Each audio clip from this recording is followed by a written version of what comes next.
east and a series of lines north.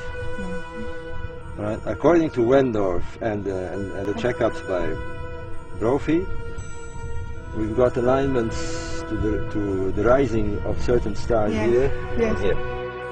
A double alignment of blocks, 250 meters long, points to the brightest stars in the belt of Orion. The second line points to the rising position of Sirius.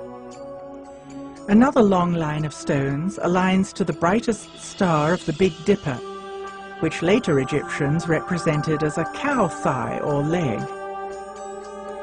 The stelae face the circumpolar region of the heavens, which the pyramid text describe as a place where the stars never die. They've got Orion's belt and Sirius. What's interesting is that they seem to be tracking them, not just aligning two, but they seem to be tracking them over the movement over a long period of time. So they knew the stars moved, and they knew that the sun moved the same every year on an annual cycle.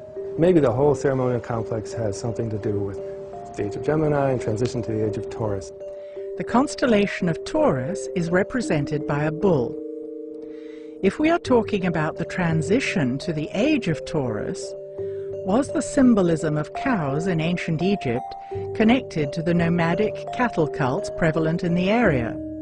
So astronomy is telling us that there's a link. Now we need the anthropologists and the Egyptologists to find that link. The problem is that most of these disciplines are so entrenched in their own little world that it's very difficult to move people one side or the other. And I mean, I don't know how it is in the United States, but in Britain, everyone is in his own little world, and people who deal with text won't talk to people who deal with sites in the same discipline.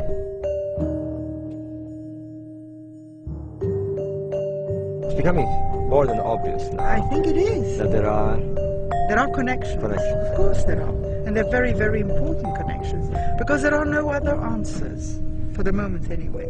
And this is as good as any. Yeah. Better.